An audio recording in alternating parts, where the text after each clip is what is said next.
want to talk a little bit about Alibaba and the model itself. For many in the West, if you will, they don't necessarily understand it. And to the extent that to the extent that I could try to compare it to Amazon, which I know you think is an unfair comparison, one of the things that's so fascinating to me is that Amazon and Jeff Bezos have pursued what might be described as a very asset-heavy business model. They're buying airplanes. They want to own the entire supply chain from beginning to end. And Alibaba has effectively an asset-light business. It is very much, in terms of the retail piece of this, the opposite. You don't want to own the warehouses. You don't want to own the logistics companies. How do you think about that? Is Jeff Bezos right, or are you right? And is there going to be a meeting in the middle? I hope both are right. And because the world can never have one model. If the world has only one correct model, the world is too boring. Right? We need to have all kinds of models.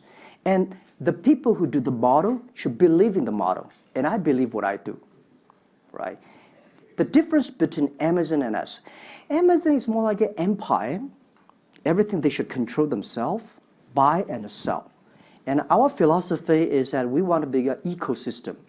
Our philosophy is to empower others to sell, empower others to service, empower making sure the other people are more powerful than us. Making sure with our technology, our innovation, our partners, our 10 million small business sellers, they can compete with Microsoft, IBM. Our philosophy is that we think using internet technology, we can make every company become Amazon. Remember one thing. Today, for our sales, our GMV last year is more than 550 billion US dollars.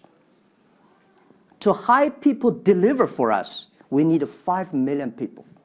So how can we hire 5 million people deliver things for us to deliver the things we sold? The only way we do is empower the service company, logistics companies, making sure they are efficient, making sure that they make the money, and making sure that they can hire more people. But without owning the whole chain, can you do it as effectively? The idea that you're watching Amazon being able to deliver things now within hours, literally. We made 125 cities deliver within 1 day last year.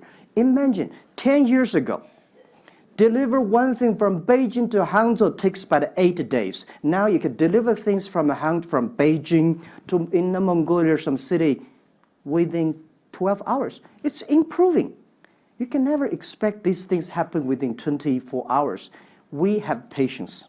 So I think, can you imagine that within the 11/11 Singles Day, we sold $17 billion. And by delivering more than 600 million packages within 3 days. This is happening. And this is what we feel proud of. It's not how much money we make. It's not how powerful we are. We think because of the technology, we can make the technology very inclusive, that every small companies can use it. This is my dream. Because I started my first business in 1992 in China as a small business. In order to borrow money, 5,000 US dollars from a bank, took me 3 months to acquire, still failed. So difficult to be a small business. Today, with the technology, we can empower them. This is something I want to do.